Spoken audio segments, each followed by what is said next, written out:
Hello everyone and welcome to another episode in a series where we look at the vehicles officially announced for the upcoming game Snowrunner.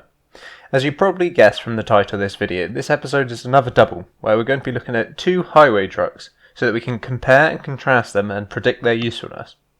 We'll be looking at the licensed GMC MH9500 and the licensed Ford CLT9000. Now I'm sure you're probably saying that looking at these two trucks in the same episode is pretty arbitrary, since they have so little in common with each other, and you're right to an extent, but since I thought these two would be competing with each other in game for the same role, I thought it'd be interesting to look at them in comparison to each other. So first I'll give a bit of backstory and explain the names of the trucks, starting with the GMC MH9500 and then moving on to the Ford CLT9000. The GMC 9500 series was first developed in 1966 as successor to their heavy-duty truck line and came in four primary configurations that specify both their cab type and axle number. The smaller 9500 was the H/J range that came with a shorter hood and less powerful engine selection. The H model was a 4x2 and the J model was a 6x4 version.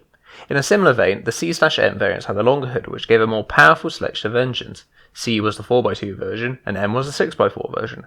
The second letter in the name actually refers to what engine the truck had, with H standing for Detroit Diesel V8, but I should have a graphic on screen displaying all the combinations. In 1977, the 9500 series was ended and replaced by the GMC General. The Ford CLT9000 actually came out when the 9500 series was ended in 1977, and came as a synthesis of Ford's C series and L series in the way that it was a heavy hauler based on the L series, but with a forward control cab, hence the name CL. The T merely refers to the fact that this particular truck has a tandem rear axle. A curious thing about Ford's naming scheme was that if the number had 3 digits, that was a petrol engine, and if it had 4, it was a diesel truck, which suggests that the Ford in-game is based on a diesel CLT, but I'm sure this won't actually matter for the engine selection in-game. Speaking of engine selections, both trucks had a good choice of engines.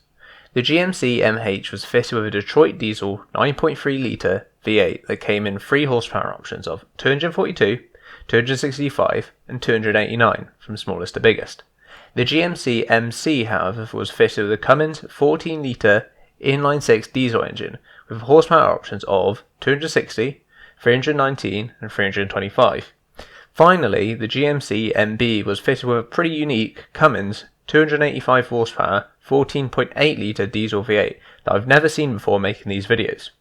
Short hood 9500 trucks also had options of inline-6 Detroit diesels and other lower output engines.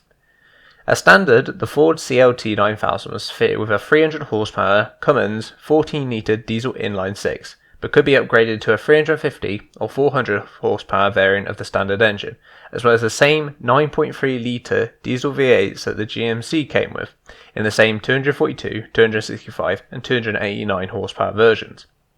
The Ford also had a few other engine selections, primarily from the Detroit Diesel 92 series in both V6 and V8 models, that peaks with a 430 turbocharged Beast, and the Caterpillar 340 06, a 14.6 litre diesel inline-6 that could produce up to 465 horsepower. From this, it's clear that the Ford will have the more powerful engine selection, not really surprising considering it came from the generation after the GMC. However, this makes it odd that the GMC has a far larger fuel tank. Really, considering their engine selections, the GMC's fuel tank is huge and will give it a great range, and the Ford's is comparatively very small and can result in range issues. Both trucks have the dimensions correct on the truck cards, which is good to see, and it should be noted that both of these trucks are coming at their very longest wheelbase forms, a trend that has been true for every truck so far covered. I suppose this is so that the trucks have as large a flatbed as possible for hauling cargo in a rigid form. Both trucks are in fact 6x4, and neither of them have had the option to upgrade to all-wheel drive, although there was a 9500 2-axle truck that did come in 4x4 configuration.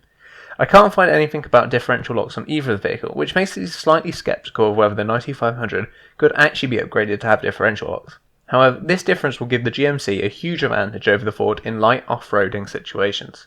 I think overall, which truck you decide to use in the game would depend on your personal taste, as I think they will both have their advantages and disadvantages, with perhaps the Ford being a little bit better. Personally for me, I think the GMC with its long cigar nose and cool two-tone paint scheme will be my go-to, but if you think that the Ford looks cooler, then I can't really say that you're wrong. What do you guys think? Do you reckon that the Ford will actually be a lot better than the GMC, or do you actually think that I was wrong and the GMC will actually be superior? Please let me know in the comments down below. Thank you for watching and take it easy.